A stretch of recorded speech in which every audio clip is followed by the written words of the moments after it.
वहीं मैं अपनी एंकर स्नेहलता को भी इनवाइट करूंगी कि वो आए मंच पर।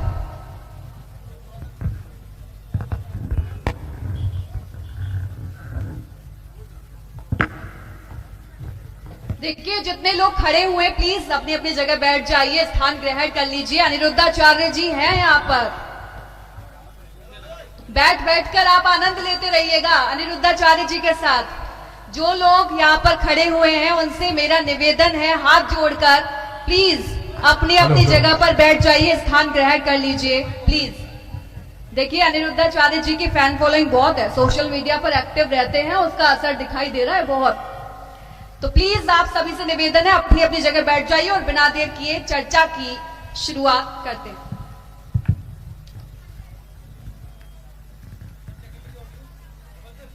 अगर मैं प्राइम न्यूज पे अपने शो को शुरू करूं, प्रणाम गुरुजी, तो आगे वाली लाइन लोग जज कर लेते हैं कि मैं कोई अपनी समस्या तो नहीं बता रही, लेकिन मेरा नाम स्नेहलता शुक्ला है और आज जिनके साथ इस मंच पर, प्राइम न्यूज के मंच पर बैठे हैं, उनकी पहचान शुरू कहां से होती है ये शायद बहुत ज्यादा लोग नहीं जानते, बहुत गूगल करते हैं, लेकिन अनिरुद्ध राम त्रिपाठी सही हूं मैं?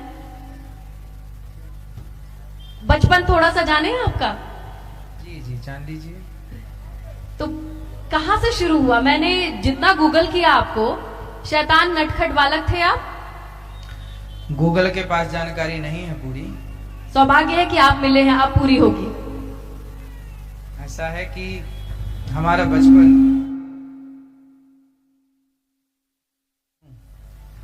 अन्नू और स्कूल का नाम है अनिल, और फिर जब 2010 में गुरु चरणों में समर्पण हुआ, शरणागति हुई, तब गुरु परंपरा से नाम मिला है अनिरुद्धाचार्य। मतलब कहाँ? मध्य प्रदेश, उत्तर प्रदेश, कहाँ? मध्य प्रदेश, जबलपुर जिला, एक रियोंझा गांव है नर्मदा माँ के तट पर। उस गांव की पावन धरती पर यह दास वहीं खेला खाया उस मिट्टी पर, और वहां से फिर यात्रा शुरू हुई। 2006 में पढ़ने के लिए वृंदावन आए, और वृंदावन में पढ़ करके फिर सबके बीच में जा जाके भागवत सुनाने का कार्य मिला। फिर समाज की सेवा का एक दायित्व इसलिए मिला कि जब एक माँ मेरे पास आई, बोली कि बेटा, हमारा जो बेटा है ना, वो हमें पानी नहीं देता, रोटी नहीं देता, भरपेट भोजन तक नहीं देता। तो जब समाज में माताओं को जरूरत पड़ी कि उन्हें एक ऐसे बेटे की जरूरत है जो उनका ना हो करके भी उनका होए और उनकी सेवा करे, तो तब भगवान की प्रेरणा से दास अनिरुद्ध को माताओं ने कहा कि हमारा बेटा पानी नहीं देता। एक माँ ने मेरे से कहा रोते हुए कि बेटा, जब मैं मर जाऊं तो तुम मेरी चिता को आग लगा देना, मेरे से कहा। तो मैंने कहा चिता पे आग क्यों, आपका तो बेटा है। उन्होंने कहा बेटा है पर पानी नहीं देता, रोटी नहीं देता, तो जो बेटा पानी नहीं देता उससे आग लेकर क्या करेंगे। तो ऐसी फिर बेसहारा माताओं के लिए भगवान ने प्रेरणा दी कि माओं के लिए अब कुछ अपने को करना है। जब बेटे घर से निकाल देते हैं माताओं को, तो फिर कोई तो बेटा बन के उनको रखे। तो आज गौरी गोपाल आश्रम में 290 वो माताएं रहती हैं जिनके अपने बेटा घर से निकाल देते हैं, बहुएं निकाल देती हैं, बेटियां निकाल देती हैं। ऐसी बेसहारा माएं जो। तो आप बहुओं की तारीफ करते रहते हैं, क्यों नवल सर? गुरुजी, आप जो संसारिक जिंदगी के कंडक्टरी से निकल के जो आध्यात्म की ड्राइविंग सीट आपने संभाली है, ये जो आपकी भाषा है, एक तो वो विद्वान होते हैं जिनकी बातें निकलती हैं और सीधे मस्तिष्क में जाती हैं और वहां हलचल मचाती हैं। आपकी जो वाणी है वो दिल से कैसे कनेक्ट होती है, ये कैसे चेतना आपके अंदर जागृत हुई? सीधी बात हो, और देखिए बातें दो तरह की होती हैं। एक बात होती है ऐसी जो आपने कह तो दी पर समझ में कुछ नहीं आया, वो थोड़ा कठिन बातें होती हैं। और हम सभी भारतीय लोग ना सरल हैं, हम भारत के लोग बड़े सीधे साधे सच्चे सरल हैं। तो सरल हैं तो सरल भाषा भी सुनना चाहते हैं। हमारी भाषाएं बड़ी सीधी हैं, बड़ी सरल हैं। तो ये दास अनिरुद्ध कोशिश करता है कि आप तक सरल भाषा पहुंचे और सरल भाषा में ही कठिन से कठिन बातें कही जाएं। गुरुजी, हम लोग कुंभ स्थल पे हैं। 1943 में पिक्चर आई थी तकदीर, उसमें कुंभ का जिक्र था। 2020 में एक पिक्चर आई थी लक्ष्मी बॉम्ब, उसमें जिक्र था। इसके अलावा अंदाज अपना अपना, अमर अकबर एंथनी, तमाम फिल्में थी। एक माँ का रोल करती थी निरूपा राय, हमको लगता है कि वो उनकी लापरवाह माँ जैसी छवि थी। तो उनके बच्चे कुंभ में खो जाते। मेरा सवाल ये है कि ये बच्चे कुंभ में क्यों खोते थे? और भी त्योहारों में अजमेर शरीफ का भी मेला होता है, मक्का का भी मेला होता है और तमाम मेले होते हैं, ये कुंभ में ही बच्चे क्यों खोते? इसके पीछे का कोई लॉजिक है? देखिए, जो तीर्थ है, जो संगम है, यहाँ तो खोने का सवाल ही नहीं है। यहाँ तो गंगा यमुना से मिल रही हैं, सरस्वती से मिल रही हैं। यहाँ तो खोया हुआ मिलता है, यहाँ कोई खो कैसे सकता है? अब रही बात बॉलीवुड की, जो आपने की, बॉलीवुड का एजेंडा है, बॉलीवुड का काम ही है सनातन को बदनाम करना। इसलिए आपने एक डायलॉग सुना होगा कि हवस का पुजारी, हवस का मौलाना नहीं लिखा उन्होंने, हवस का मौलाना नहीं बोला, हवस का पुजारी। मतलब पुजारी जो हैं भारत में भगवान की पूजा करने वाले, उनके सामने उन्होंने हवस जोड़ दिया। तुम करो तो रासलीला, हम करें तो कैरेक्टर ढीला। भगवान की रासलीला को उन्होंने कैरेक्टर ढीला से जोड़ दिया। इस तरह से ना जाने जो आप कह रहे हैं कि कुंभ में खो जाने के सीन दिखाए मूवियों में, ये सारा सनातन को बदनाम करने की केवल साजिश है और साजिश में वो सफल भी हुए हैं। मैं बार बार एक बात कहता हूं कि हमारे देश को मुगलों से इतना नुकसान नहीं हुआ, अंग्रेजों से इतना नुकसान नहीं हुआ जितना नुकसान बॉलीवुड से 70 वर्षों में हो गया। आपने मुगलों का बात की, मुगलों का जिक्र किया, तो मुझे मेरे मंदिर में या कुंभ में बैठे हैं सवाल आया कि जो हमारे नगा साधु की परंपरा है, उन्होंने आजादी से पहले और खासतौर से मुगलों के समय में तमाम युद्ध लड़े और देश की जो देश की जमीन है उसकी रक्षा की, लेकिन हमारे इतिहास में मुगलों का जिक्र ज्यादा होता है और नगा साधुओं की कहानियां तो हमको नहीं पता। तो को महान बताया। आज हमारे देश में औरंगजेब के नाम की सड़कें हैं, औरंगजेब और ना जाने हुमायूं के नाम की सड़कें हैं, गलियां हैं, लेकिन हमारे यहाँ रानी दुर्गावती को जानने वाले लोग कम हैं। रानी दुर्गावती वो हैं जिन्होंने 7 बार से अधिक उन्होंने मुगलों को हराया, अकबर की सेना को हराया। उस दौर पर झांसी की रानी हुई, दुर्गावती हुई, अन्य रानियां हुई, अन्य योद्धा हुए, उनको महान बताने की कोशिश नहीं की गई। सबसे बड़ा दुर्भाग्य कि पहले शिक्षा मंत्री मुसलमान, कोई हिंदू शिक्षा मंत्री होते, यदि मुंशी प्रेमचंद्र जी को बना दिया जाता, यदि वो थे, और उन जैसे तमाम जो लोग थे, जो अच्छे लोग थे, जो शिक्षित थे, मुंशी प्रेमचंद्र जी जैसे शिक्षित कौन हो सकते हैं? उनकी कविताएं, उनकी कहानियां आज भी प्रचारित हैं, आज भी पढ़ी जाती हैं। अच्छे नहीं होते ये कह रहे हैं? नहीं, यदि मुसलमान आप रसखान जैसे हैं और अब्दुल कलाम जैसे हैं तो आप बहुत अच्छे हैं, लेकिन आप यदि सर काटने वाली बात करते हैं तो आप कैसे अच्छे हो सकते हैं? भोजन में थूक मिलाते हैं, खाने पीने के पदार्थ में थूक देते हैं तो कैसे अच्छे हो सकते हैं? और ये जो बॉलीवुड की खुल करके आप मुखालफत करते हैं, जरा जोर से ताली बजाइए, लगे कि अनुरुद्ध जी की आप सुन रहे हैं आप लोग। हाँ, बिग बॉस के घर भी गए थे, सलमान से भी मिले, उनसे क्यों नहीं बताया कि क्या तुमने रायता फैला रखा है 70 साल से? सब बताया उनको। वो क्या बोले? वो बोलेंगे क्या, समय के साथ सब ठीक होगा। देखिए अभी तो शुरुआत है, सब चीजें, उनकी दुकानें बंद हो रही थी, इसलिए तो उन्होंने कहा कि आप आइए और इनको जरा समझाइए। तो हमने गीता की भाषा से समझाया कि भाई ये गीता पढ़ा करो और ये सारा नंगा नाच बंद करो। और ये एक और आरोप आपके ऊपर लगते हैं कि सारा जो ज्ञान है, सारी जो नैतिकता का बोझ है और जितनी भी संस्कारों की जिम्मेदारी है, महिलाओं के ऊपर डाल देते हैं और पुरुषों को बाल बांका छोड़ देते हैं आप। ना, पुरुषों की भी जिम्मेदारी। आप कहते हैं मेकअप खराब है, लिव इन, सिगरेट, शराब, बहुत सारी चीजें सामाजिक। तो सिगरेट आप अच्छा लगते हैं सिगरेट? मैं ये नहीं मैं ये कहना चाह रही हूँ कि अब आप ये सारी चीजें महिलाओं पे क्यों केंद्र कर लेते हैं? नहीं, महिलाएं पुरुष दोनों देखिए, गलती यदि पुरुष, आपकी बेटी है और आपका बेटा है, गलती यदि बेटा करेगा तो आप बेटे को डांटेंगे, गलती बेटी करेगी तो बेटी को डांटेंगे। देखो ऐसा है कि हमारे यहाँ अगर किसी सास को रोटी ना मिले तो बेटा भी तो गुनाहगार है, आप बहू को ही कहते रहते हैं। ना, बेटे को कहते हैं, बेटे को ही कहते हैं। ये बात आपने ठीक से सुनी नहीं। मैं ये कहता हूँ कि यदि माँ वृद्धाश्रम में है तो इसकी जिम्मेदार बहू बिल्कुल नहीं है, क्योंकि बहू तो पराया खून है। जब अपना ही सिक्का खोटा हो तो दूसरों को क्या दोष दें, इसीलिए जिम्मेदार बेटा है। ये बात हम बोलते हैं, इसमें बहू जिम्मेदार नहीं है। बहू तो वो आदमी जो है, बेटा वो स्त्री का गुलाम हो गया, और गुलाम हो गया। बहुएं कहती हैं कि या तो हमें रखो या तो अपनी माँ को रखो। तो बेटा तो योनि लंपट है, वो तो कहेगा कि अपनी माँ को हम छोड़ देते हैं, भाई तुम्हारी को रखेंगे। गुरुजी बहू बेटे की बात हुई तो एक दो सवाल है, आप हर सवाल का अच्छा जवाब दे देते हैं, तो हम लोग भी कई विवाहित हैं, तो ये सवाल बहू की तरफ से जनरेट हुआ, नहीं पत्नी की तरफ से, कि पत्नियों को पति के उन 3-4 दोस्तों से शिकायत रहती है जो जिसकी वजह से वो देर रात को लौटते हैं और पैर से लड़खड़ाते हुए लौटते हैं। तो ये जो पत्नियां हैं उनको आप क्या सुझाव देंगे कि ये जो समस्या है उसको स्वीकार करें या उसको कैसे मैनेज करें? क्यों स्वीकार करें? तुम काहे लड़खड़ाते आओ, ठीक ठीक से चल के आओ। रात के 2 बजे तक कहाँ रहते हो? क्या जरूरत है तुम्हारे को घूमने घामने की? भाई पत्नी को समय दो, बच्चों को समय दो। क्या जरूरत है यहाँ वहां मुंह मारने की? टाइम से सो जाओ, टाइम से जागो, समय से जागो। सुन के मैं खुश हो रही हूँ, अच्छा लग रहा है। लेकिन आप नहीं आप ये तो फिर पुरुषों की बात होगी। पतियों का एक सवाल मैं आपसे लेना चाहता हूँ। पतियों का ये है कि पत्नी शाम को आने से पहले, ऑफिस से पहले फोन करके पूछती है कि क्या सब्जी खाओगे, और पति 3-4 सब्जी बताता है, बनाना उसको अपनी मन का है। ये आम पतियों की शिकायत है।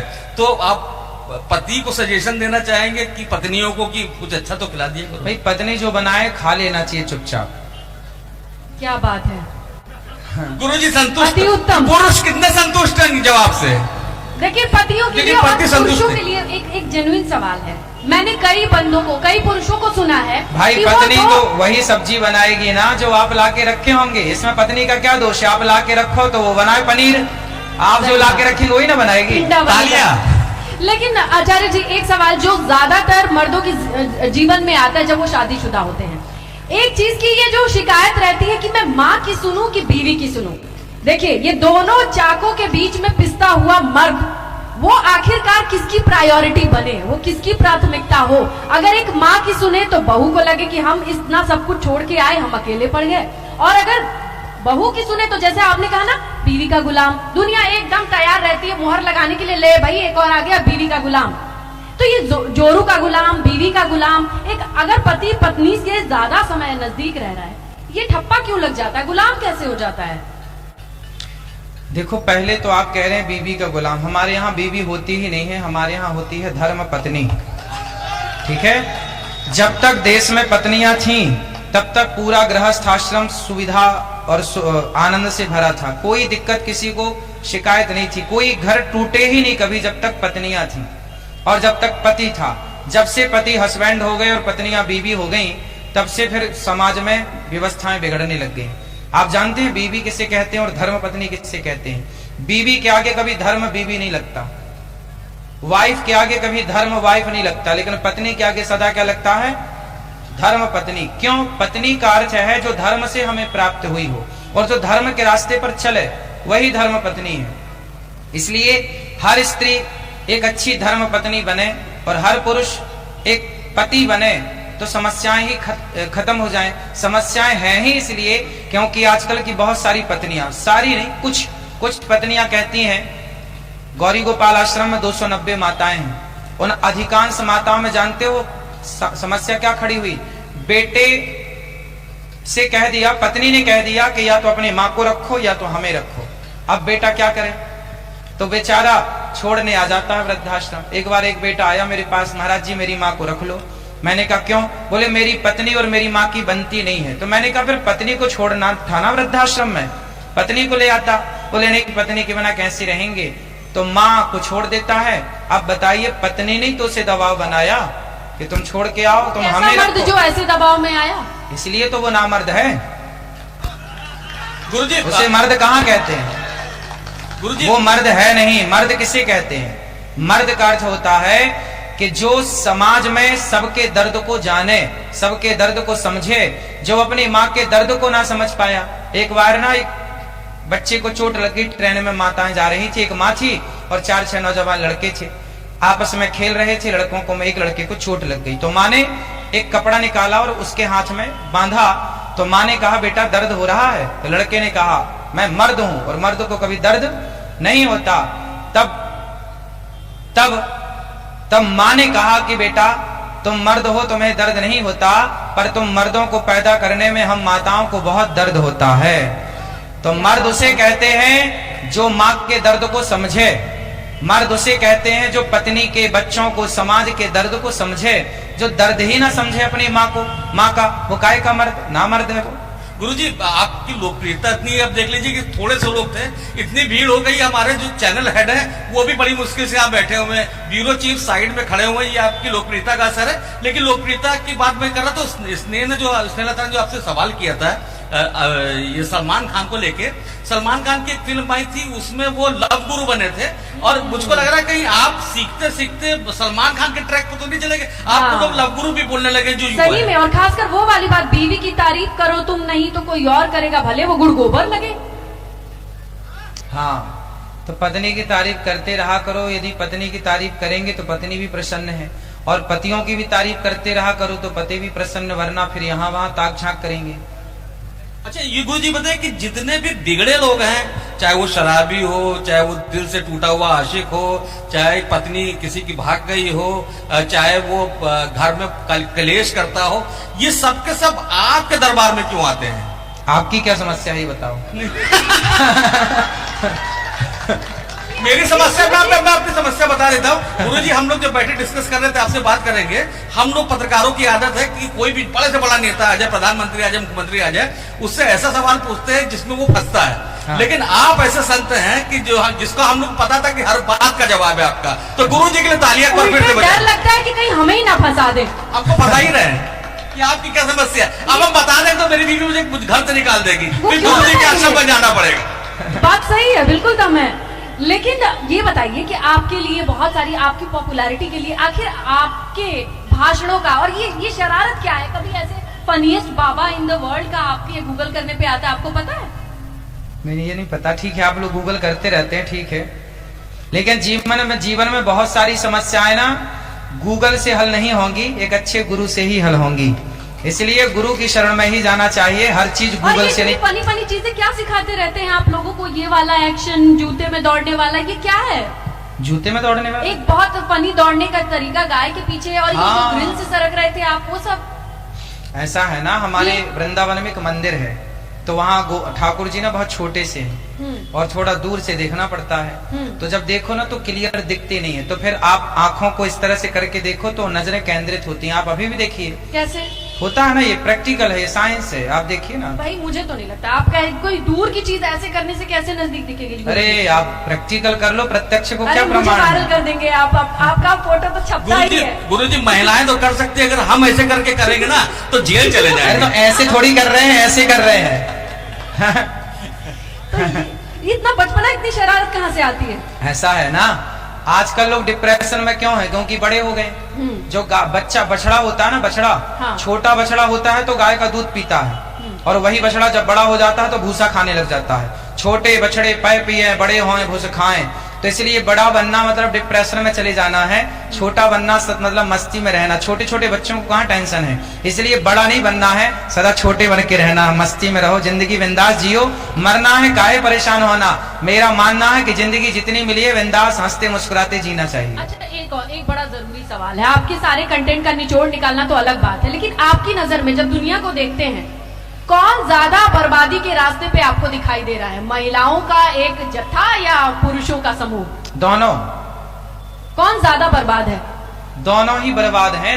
हर वो व्यक्ति बर्बाद है जो मूवियां देख रहा है, मूवियों में जो अश्लीलताएं परोसी जा रही हैं, मूवियों में जो देखो आजकल बॉलीवुड क्या कह रहा, दाने दाने में केसर कदम, जीना अगर जरूरी है तो पीना बहुत जरूरी है।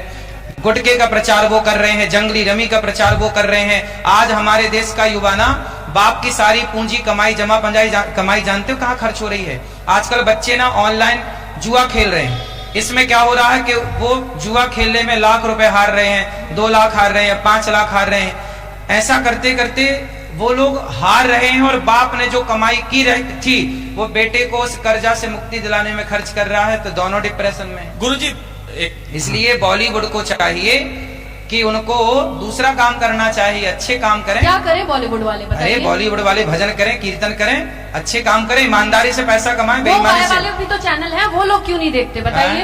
विकल्प तो सारे हैं, चुनने वालों को भी तो कहिए।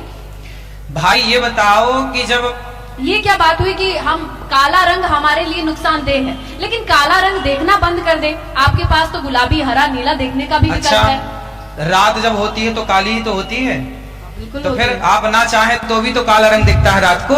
भाई सामने जो होगा वो तो देखना ही पड़ेगा, आप आंख बंद करके तो जा नहीं सकते। गुरुजी आप ऐसे ही है कि समाज में जो परोसा जाएगा, आज जैसे कुंभ लगा तो कुंभ पूरे भारत के लोगों के चर्चे हैं कि कुंभ कुंभ, जब सब तक कुंभ पहुंच रहा तो क्यों सब ना कहते हैं, चाह करके चंदन भी देख रहे विश्यापत हैं। नहीं लपटे रहे भुजंग। ऐसा है कि आज इस मानसिकता के लोग बहुत कम हैं कि जिस पर बुराइयों का प्रभाव नहीं पड़ता। अब हम भी तो रहते हैं बुराइयों के बीच में, हम शराब नहीं पीते, लेकिन बहुत सारे हमारे उम्र के लड़के शराब पी रहे हैं। आपके तो भक्तों गुरुजी- में सारे सवाल यही होते हैं। गुरुजी मेरे यही पति तो को सवाल है दिक्कत कि आप उल्टा काम कर रहे हैं। आप फिल्म वालों को कहने भजन कर रहे हैं और आप क्या लव के बारे में आप बताएंगे, तो ये उनका धंधा नहीं छीन रहे हैं। बताएंगे नहीं, बचाएंगे। बचाएंगे, ठीक है, चलिए मान लेते हैं। एक सवाल ये है कि जितने भी लोग हैं, अब लोगों को अपना प्रोफेशन नहीं अच्छा लग रहा है, उनको लग रहा है कि हम अनिरुद्धाचार्य जैसे बने, तो आपके जैसे बनने के लिए क्या क्या करना पड़ेगा? क्या करना पड़ेगा? पढ़ना पड़ेगा, समाज की सेवा करनी पड़ेगी, अपने माँ बाप के पांव दबाने पड़ेंगे और समय से जाग करके अपने भगवान की आराधना करनी पड़ेगी। समाज की सेवा, सब में नारायण का दर्शन करना पड़ेगा, संतों का आदर करना पड़ेगा, तब अच्छा ये आप बताइए, जिस अच्छा जगह पे बनिए हम और आपको अच्छा बनिए, देखते हैं ना, हमसे बहुत आगे जाइए। सबसे ज्यादा हम तो हम आपके आपको- दास हैं। आपको जब जहाँ सबसे ज्यादा देखते हैं वो जगह है इंस्टाग्राम, मतलब सोशल मीडिया। अब आप बताइए, हम सोशल मीडिया पर जाएं कि ना जाएं, वहीं पे स्क्रॉल करने पे आप भी दिखते हैं और एकदम आगे बढ़ने पे वो सब भी दिखता है जो आप मना कर रहे हैं। जो हम अच्छी बातें कहते हैं उन बातों को अपनाइए और उस राह को अपना करके उस राह पर चल पड़िए, इसी से आपका भला है। स्क्रॉल करने से कुछ भलाई नहीं होनी किसी Instagram की। एक install बात करें पर कि ठहर delete? जाइए, अमल कर लीजिए। क्या है कि हमारे यहाँ अब आज का यूथ क्या करता है, दिन भर मोबाइल चलाता है और चला के 2 घंटे 4 घंटे चलाएगा, फिर रख देगा, फिर पूछो कि भाई क्या देखा भी तुमने मोबाइल में, कुछ भी पता नहीं उसको, क्योंकि कहीं ठहरा ही नहीं। इसलिए ठहरना पड़ता है, किसी एक ज्ञान पर अमल कर लीजिए। जैसे हमारे यहाँ रामचरितमानस में बहुत सारी चौपाई हैं, उनमें से एक चौपाई है परहित सरिस धर्म नहीं भाई। एक संत जी ने चौपाई पढ़ी और रामायण कर दी बंद, रामचरितमानस कर दी बंद।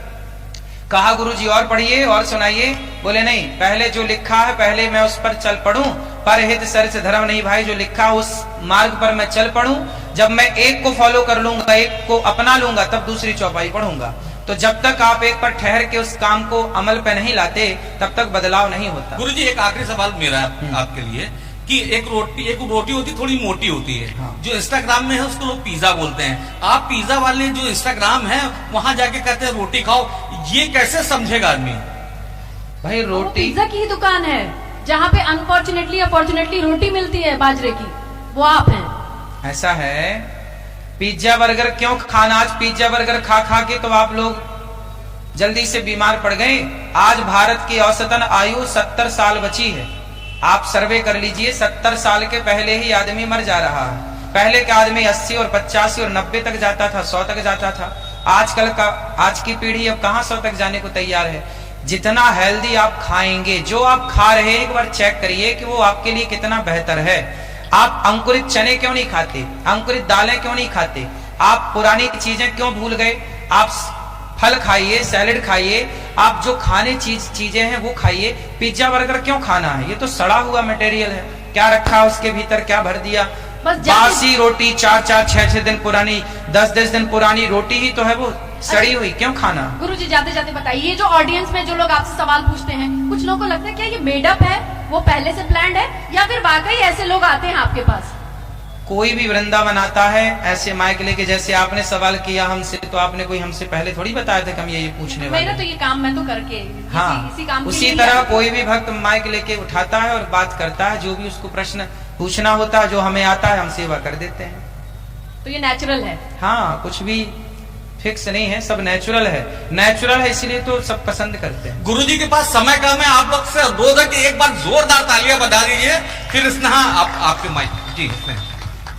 बिल्कुल। और जाते जाते एक और चीज, आप मेकअप लगाने की बुराई करते हैं, कुछ लोग आरोप लगाते हैं कि बाबा इतना ग्लो करते हैं, ये भी मेकअप लगाते हैं। देखिए ऐसा है, हमारे ऊपर भगवान की और संतों जनों की कृपा है, आप सबका आशीर्वाद है। खाने पीने को यदि आप बेहतर कर लेंगे तो आपको किसी मेकअप, किसी क्रीम की जरूरत नहीं पड़ेगी। पहले हमारे यहाँ खान पान बहुत संतुलित था। यदि संतुलित क्या, आहार शुद्ध हो, सत्व शुद्ध हो, यदि खान पान शुद्ध है तो अपने आप सुंदर रहेंगे, लंबे समय तक जिएंगे और निरोगी रहेंगे। यानी आप तो ये मेकअप नहीं खान लगाते? पान को ठीक करना चाहिए। कुल मिला के है, अपने मेकअप कितना भी लगा लो, लेकिन मेकअप लगाने के बाद भी क्या आपके भीतर की चमक बाहर आएगी? मेकअप उतना कारगर नहीं है जितना आपकी नेचुरल चमक है। तो वो नेचुरल चमक कहां से आएगी? आपके अच्छे खान पान से, योग अभ्यास से, प्राणायाम से। ये जो पुरानी चीजें थी उन्हें हम जगाएं और नेचुरल तरीके से चलें। चलिए, जिस चीज के लिए आप जाने जाते हैं खुश रहिए। वही इस मंच से कोई जाते जाते प्रयागवाद लोगों के लिए कोई संदेश देना चाहते हैं, हमारी ये पूरी जनता जो ये माताएं ये बहनें आई हैं। बस यही है कि प्रयाग में ये 144 वर्ष बाद जो महाकुंभ का आयोजन हो रहा है और बहुत सुंदर व्यवस्था यहाँ की हैं। सभी हजारों नहीं लाखों की संख्या में हम संतों का दर्शन कर पाएंगे, अपनी भारतीय परंपराओं को बहुत करीब से देख पाएंगे। तो ऐसी परंपराओं को देखने के लिए भारत के कोने कोने से लोगों को आना चाहिए और यहाँ इस पुण्य के भागीदार बनना चाहिए। सबको राधे राधे। और आप लोग समय मिले तो गौरी गोपाल भी आइएगा, सब लोग वृंदावन। राधे राधे। बहुत बहुत धन्यवाद गुरुजी कि आपने अपना कीमती समय हम लोग को दिया और मार्गदर्शन किया। गुरुजी थोड़ा सा वक्त और दीजिएगा, निवेदन है आपसे। और मैं बुलाना चाहूंगी हमारे चैनल के एमडी मनीष कुमार पांडे जी और हमारे चैनल के संपादक आसिफ इकबाल जी और साथ ही साथ असाइनमेंट का जो पूरा जिम्मा संभाल रहे हैं पंकज शर्मा जी। आप लोग स्टेज पर आ जाइए प्लीज।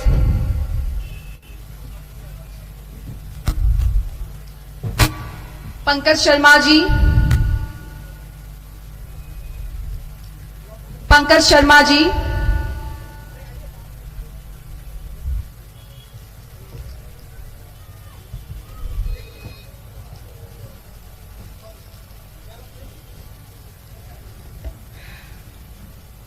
एक बार जोरदार तालियां हो जाए। काफी अहम बातें आज अनिरुद्धाचार्य जी ने सिखाई होंगी आपको।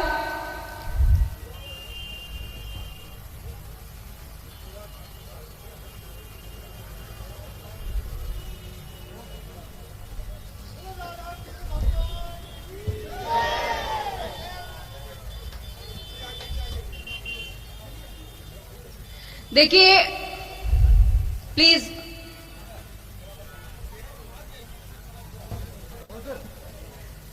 जगह दीजिएगा अनिरुद्धाचार्य जी को निकलने के लिए। प्लीज थोड़ा सा फासला रखिएगा प्लीज, निवेदन है आप सभी लोगों से। महाकुंभ कॉन्क्लेव में कथावाचक अनिरुद्धाचार्य पहुंचे। हमारा स्कूल का नाम अनिल, ये अनिरुद्धाचार्य की तरफ से कहा गया। वृंदावन में की पढ़ाई अनिरुद्धाचार्य ने और भारत के लोग सरल हैं, ये अनिरुद्धाचार्य की तरफ से कॉन्क्लेव में कहा गया। तो तमाम बातें उन्होंने कही, बहुत ही जितने सवाल उनसे पूछे गए सभी का जवाब उन्होंने सरलता से दिया है। महाकुंभ कॉन्क्लेव में कथावाचक अनिरुद्धाचार्य पहुंचे। उन्होंने कहा हमारा स्कूल का नाम अनिल और साथ ही उन्होंने कहा। आप अभी अनिरुद्धाचार्य जी को सुन रहे थे। अनिरुद्धाचार्य जी का वचन सुनने के लिए धन्यवाद।